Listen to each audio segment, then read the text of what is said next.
이용주 의원 전화 연결했습니다. 안녕하십니까? 예, 안녕하십니까. 국민의당 이용주 의원입니다. 예, 저들 스튜디오에도 나와주시고 많은 도움을 주셨는데 이번에 참 애 많이 쓰셨습니다. 예, 좋은 성적으로 네. 다시 찾아뵙으면 좋겠지만은 그렇지 않아서 많이 아쉽습니다. 네. 앞으로 또 기회라는 게 늘 있으니까, 그죠? 마음 잘 추스리시면 되지 않겠습니까? 예, 그럴 걸로 기대합니다. 예. 자, 제가 3위라고 했습니다만 2위하고는 사실 그렇게 표차가 많이 나지 않았고요. 예. 국민의당 입장에서 가장 좀 가슴 아프다. 이게 결국 호남에서 참패 아닙니까? 6대3 정도 되는 것 같은데 어떻게 보십니까? 예, 그렇습니다. 이제 호남에서 참패라고까지 표현하기가 적절할 것도 있는데요. 예. 호남에서 이제 어떻게 보면 국민의당에 대한 지지 그리고 안철수 후보에 대한 지지 예. 보다는 더 조조한 성적을 얻은 거다. 네. 이게 호남 사람들이 완전한 정권 교체에 대한 우려 때문에 네. 그렇게 전략 투표를 했다라고는 부분이 있다고 하더라도 예. 저희들로서는 아쉬운 부분입니다. 예.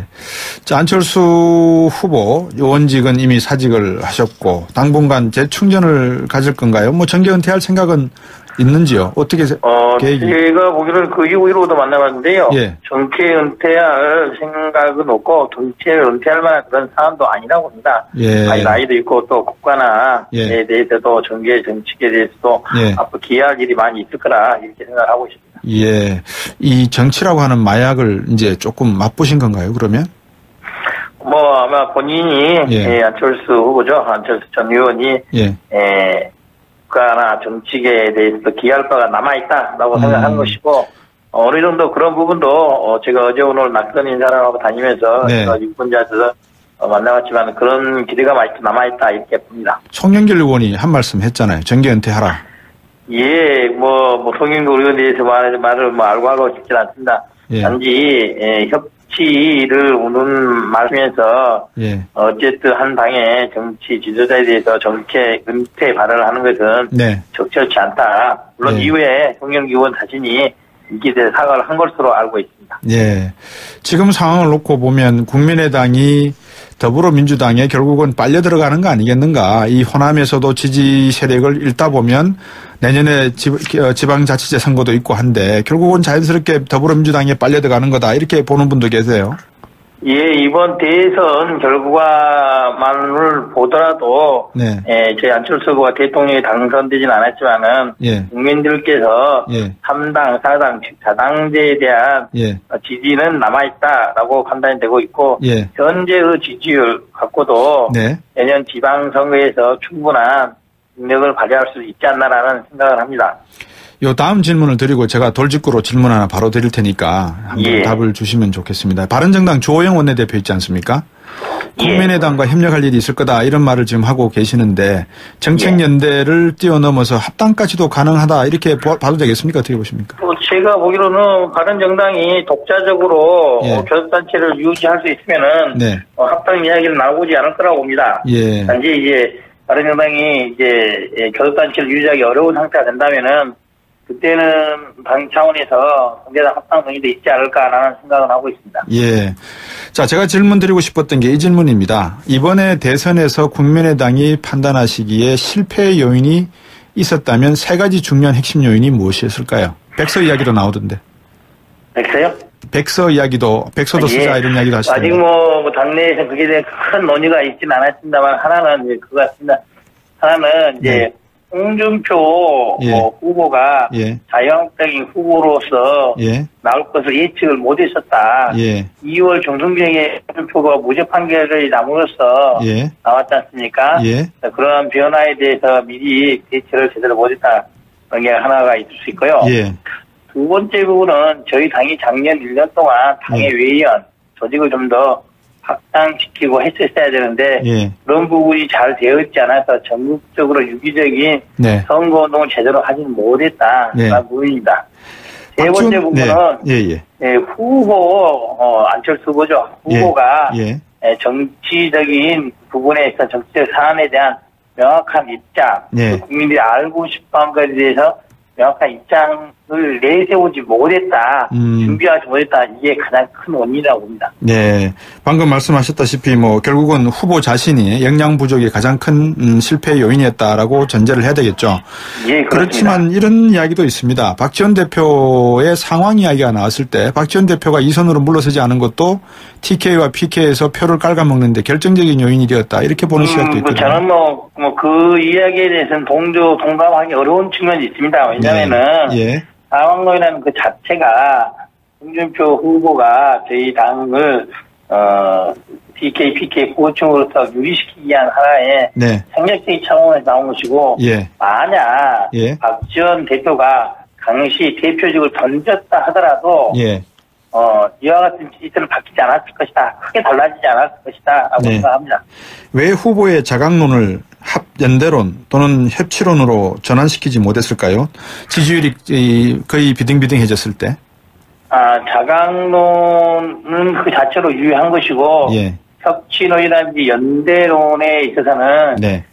연대의 대상이 일단 바른정당이나 자유한국당이 대상이 되지 않겠습니까? 네. 그렇다고 한다면 이번 대선이 박근혜 전 대통령이나 탄핵으로 시작된 것이기 때문에 네. 그 부분에 대한 국민들의 그리고 저희 당 국민의당의 지지자들의 동의가 필요한 부분입니다. 네. 하지만은 그런 동의를 얻는데 많은 어려움이 있었다라고 말씀드릴 수 있습니다. 예. 우리 이영주 의원께서도 국회의원 선거를 해보셨지만 아시겠지만 선거하는 과정에서 정의와 합리성이 중요합니까? 일단 이기고 보는 게 중요한 겁니까? 일단 이기고 보는 게 중요합니다. 예. 정치에서 일단 이기고 보는 게 중요하고요. 예. 선거에서 구도가 상당히 중요하기 때문에 예. 만약 이번 대선에서 예. 저희 당과 예. 자유한국당, 바른정당이 단일 후보를 냈다고 한다면은 네. 선거 결과가 어떻게 됐을까에 대해서는 그래도 박빙 선거가 되지 않았을까라는 생각을 합니다. 예, 스카 의원이시니까 지금도 스카 그러시는데 저는 이겼을까 생각합니다. 예, 저도 그렇게 생각하고 있습니다. 예, 그랬을까요? 자, 청와대 인사 문제로 이제 화제를 좀 돌려봐야 되겠습니다. 여러 가지 이야기는 다음에 또 기회하기로 하고요. 이낙연 국무총리 후보자 임종석 대통령 피의자실장 임명에 이어서 오늘 후속 인사 발표했지 않습니까? 예, 그렇습니다. 조국 서울대 교수 민정수석 그리고 인사수석에는 조현옥 이대 외야외대 교수 이렇게 계속 지금 단행하고 있는데 어떻게 인사를 평가하십니까? 제가 보기로는 전반적으로 각각 고백내신 분들이 네. 능력도 출중하시고 크게 거부감이 없는 인사들 아닌가. 네. 특히 국무총리에 대해서도 호남 출신이고 또 능력도 있고 정치권에 여러 있어서 다른 당들에 대한 야당들에 대한 배려 충분할 수 있는 그런 입장이 있는 것이다. 그 임종석 비서실장 내정자에 대해서도 이미 그 정치 경력이 여러 번 있지 않습니까? 네. 또 임 비서실장에 대해서는 이전에 예. 주사파 논란이 있지만 그 부분은 이미 네. 여러 가지 정치 경력상 이미 클리어가 된 걸로 봐야 되지 않겠습니까? 예. 이번에 또 조국 교수 부분도 비법조인 출신이지만은 네. 법적으로 충분히 법대 교수도 하고 있을 뿐만 아니라 특히 검찰 개혁에 대한 네. 입장, 그 방법 등에 대해서도 4년간 연구를 많이 해왔기 때문에 네. 큰 무리 없이 해낼 수 있다. 예. 책임자라고 생각합니다. 우리 이영주께서 상당히 긍정적으로 또 좋게 표현을 해주셔서 저도 참 좋은 반응이다라는 생각이 드는데 이낙연 국무총리 내정자 인사청문회 지금 평이 나름대로 상당히 좋습니다. 잘 임명한 국무총리 후보자다.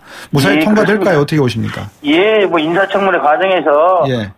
살아온 생에 특별하게 또 하자된 게 발견이 된다면은 예.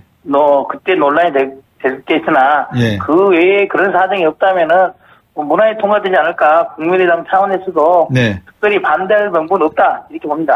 지금 구체적인 내각은 이제 국무총리 내정자가 인사청문회 통과를 하고 일단 공천 이렇게 제청을 하고 대통령께서 인가를 하셔야 되는 과정이 남아 있습니다만 이 국민의당의 의원분들에게 내각 참여에 제안이 들어온다면 우리 이영주 의원한테 또 들어온다면 어떻게 하실 겁니까? 저희 당 자체 입장에서도 예. 각 의원들에게 청와대나 아마 민주당 쪽으로부터 입각 제안이 있다면은 그 부분에 대해서는 전혀 그렇게 없이 참여해도 된다는 네. 말씀이 있었습니다. 예. 어느 분부터 말씀이 있었습니까? 당 의원들이 전체 그 부분에 대해서는 동감을 하고 있고 예. 공식적인 회의에서 그렇게 의견을 모았습니다. 예. 지금 당권의 향배가 상당히 좀 궁금하신 분 같아요. 어떻게 될 겁니까 앞으로? 당 대표는 어떻게 하실 겁니까? 당 대표는 이미 이제 사퇴를 하신 상태이고. 예. 당분간 이제 비상대책위원회를 꾸려서 부정사고는 3개월 이내에 네. 전당대회를 열어서 후임 대표를 뽑게 되는 절차를 밟아야 되는 겁니다. 네. 그래서 다음 주부터는 비상대책위원회 즉 비대위 체제가 되지 않을까 싶습니다. 예. 비대위 체제가 되면 당 안에서 임무를 많이 말씀을 하시겠죠? 당 외보다는. 그럴 수도 있고요. 예. 또 당의 사정이 있는 만큼 외부에서 영입을 할 수도 있고. 예. 그 부분에 대해서는 이미 대선이 끝난 지 이틀밖에 안 됐기 때문에 또 논의가 진행되고 있는 것으로 알고 있습니다. 이 차에 바른정당하고 합당을 하시면서 합동으로 그냥 전당대회를 계획하시는 건 어떻겠습니까? 그럴 상황이 급하게 되면 되겠지만은 바른정당도 아마도 그때까지는 각 소속 의원들이라든지 그다음에 바른정당이 독자적으로 교섭단체를 유지할 수 있는지에 대한 판단이 결론이 안 났기 때문에 좀 빠른 시일 내에는 그렇게 되지 않지 않겠나라는 생각을 합니다. 예, 우리 국민의당 이영주 의원 이 국회 청문조사위원회에서 활동도 많으셨는데 국민의당이 거듭나서 향후에 수권 정당으로 거듭나시길 또 기대해 보겠습니다. 오늘 말씀 잘 들었습니다. 고맙습니다. 예, 감사합니다. 국민의당 이영주 의원이었습니다.